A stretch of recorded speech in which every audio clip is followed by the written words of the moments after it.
to do press. They're all in on it.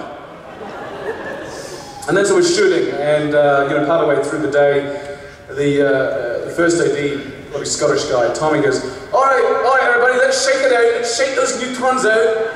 And the whole crew starts doing this. It's like, oh, you're going to do that as well. Oh, okay. You know, and so every now and then I'd be sitting on the side of the set and not feeling too good.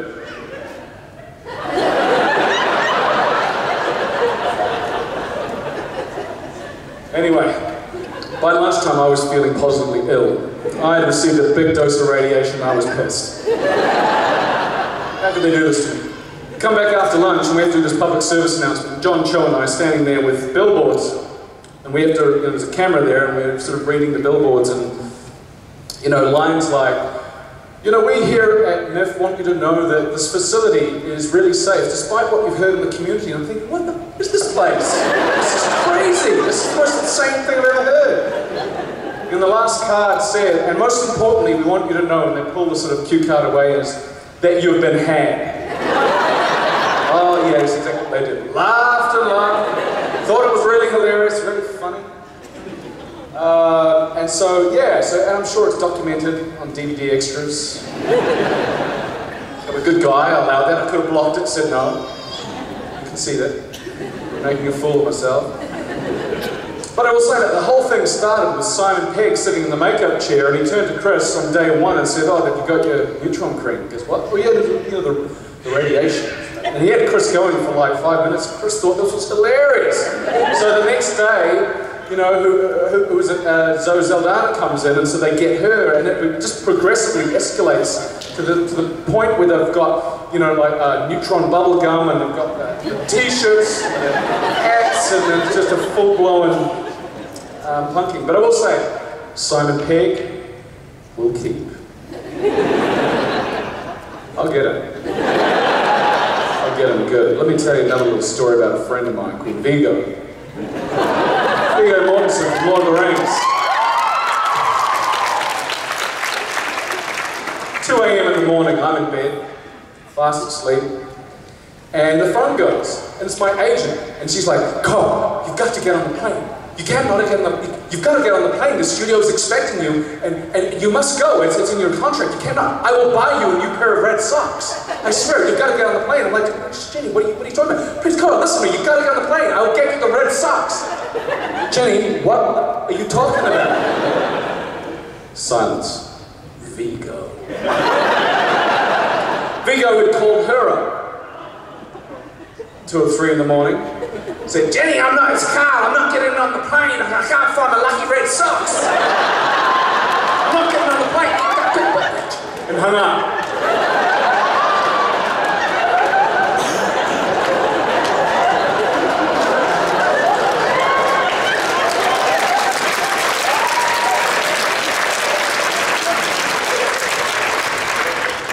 Fast forward 10 years.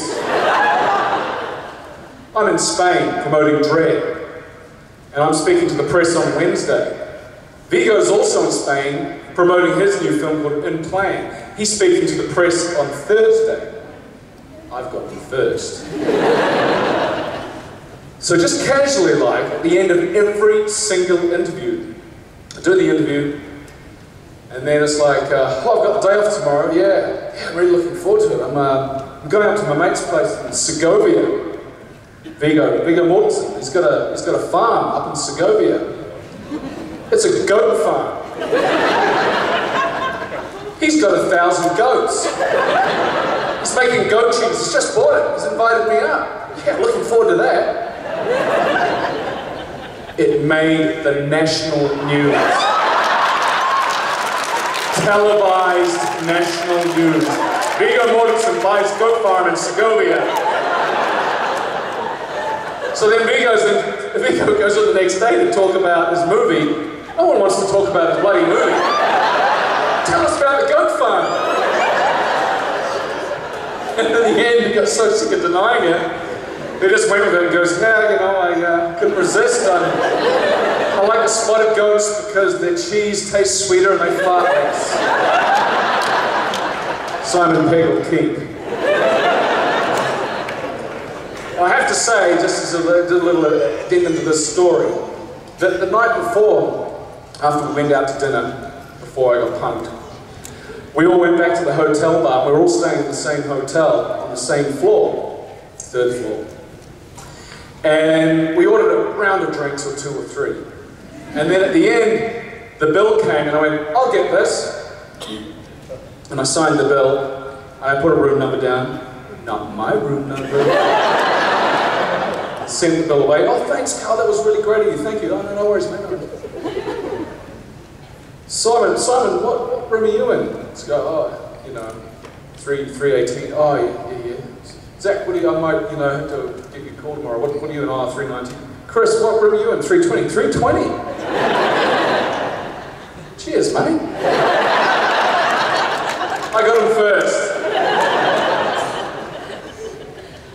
Madam. Hello. My question is, what was it like being Éomer on Lord of the Rings? Lord of the Rings, yes. Small little independent film I did a couple of years ago. Maybe you've seen it. It was amazing. I had such an incredible time making that movie. You know, for me as a relatively young actor working with the likes of, you know, Vigo and Ian McKellen and Brad Dourif, and just watching the way that they would work was so inspirational. It was probably, you know, a real turning point for me in my life. And, you know, working with Peter Jackson was incredible. He's one of the smartest directors that I've ever worked with. Like, every day, he'd be there on set, and he'd have 7 monitors in front of him. And not only was he directing the unit in front of him, but then he would be receiving, like, satellite footage from other units in the vicinity. Sometimes he'd be working on an adjacent soundstage, and a PA would come up to you with a walkie-talkie, and it would be the omnipresent Pete Jackson. And he'd be watching, and he'd say, oh, that's great, try this, try that. And, you know, or you'd finish a couple of takes, you'd dump them down to like a video split clamshell, and you'd walk through to the stage where he was working, and then you wait for him. And while you're waiting, you're watching Christopher Lee. You know, I mean, it was amazing. And then you'd go up to him and you'd show him the clamshell, and he goes, oh, that's great, you know, try this, try that. And so the process went on, and I just, you know, for me, it was just one of the most amazing experiences, you know.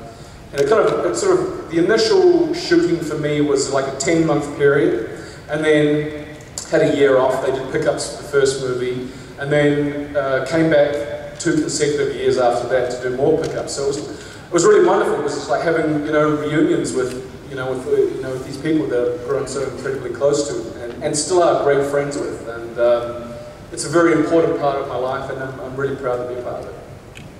Thank you.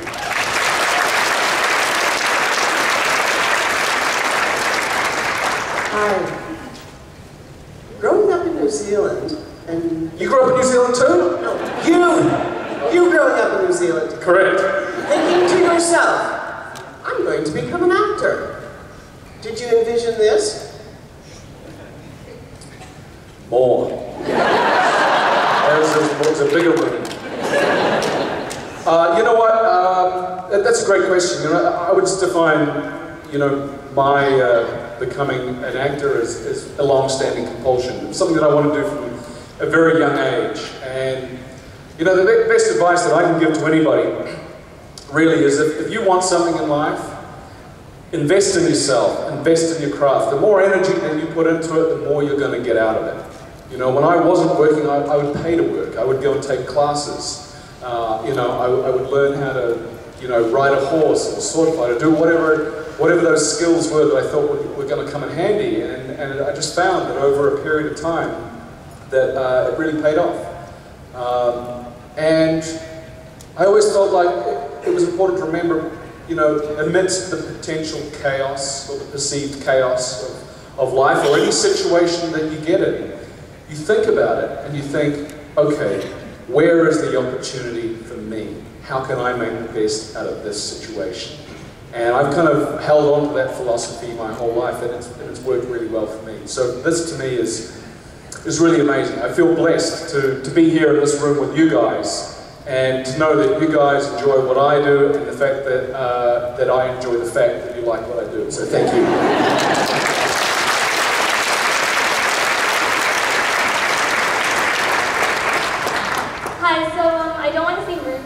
of on the phone, but one of my best friends had tickets to come see this, but currently she's staying over at my girlfriend's place with her sick girlfriend, so she can't be here, but she had a question she wanted me to ask you, and to say it the quickest way, did it hurt when you fell from heaven?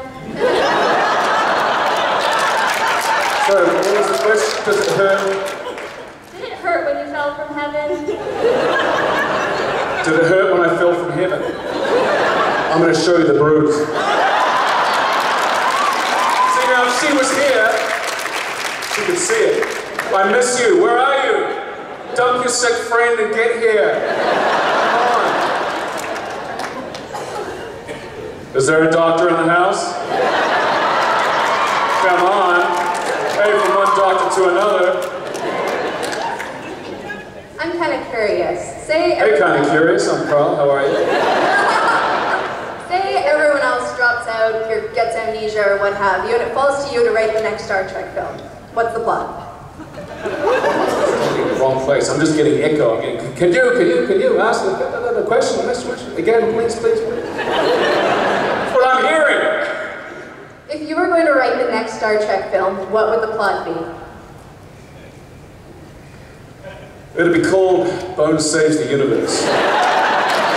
Just for starters.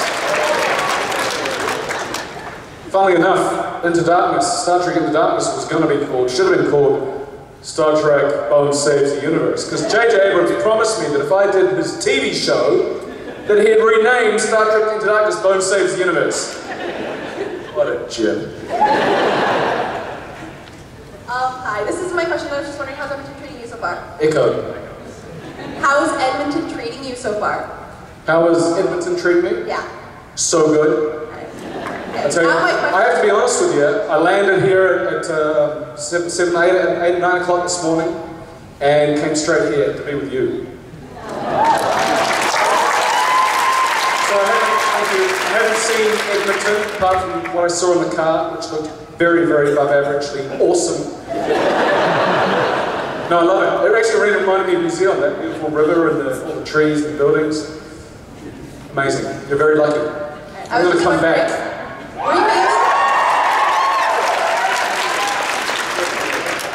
Were you able When to it's keep any warmer. props from any of your movies? Sorry, what? Were you able to keep any of the props from your movies? It's a policy of mine to steal at least one item from every movie I do. They give them to me. I steal them. On the first film, I stole a Starfleet insignia and a ring. On Dread, they gave me my helmet. Born Supremacy, I got given that leather jacket that I wore. I don't know where it went. I left it on my trailer. Yeah, so, and it's funny, like you take these little mementos, and a lot of them are, kind of on shelves in my office, wardrobe that you think that, you do a movie or something, and it's like, oh, that's a really nice suit or whatever, I'll take that. And I never end up wearing it. And I can just, the Varco outfit, I could never find the right occasion to whip that one out. But yeah, no, I like to take little mementos. Sounds a bit like a serial killer, but I'm not. I swear to God. I'm a doctor. Next question, please. Hi, I was just wondering what it was like to see the reboot Star Trek become Star Trek again after it was off for so many years. Well, for me, it's the fact, I was a fan of Star Trek growing up. I watched it as a kid, and when I heard that they were making it, I was intrigued and just wanted to be a part of it. I didn't care what. I wouldn't want a red shirt just to be a part of it. I really They gave that to Simon Pegg. And just, when the first film came out and was just so, so warmly embraced, and the second one has come out, and, internationally we, I think, doubled what the first one did. It's just, it's kind of wonderful that I get that very essence and spirit of what Gene Roddenberry created back in the 60s is still alive. And, because I think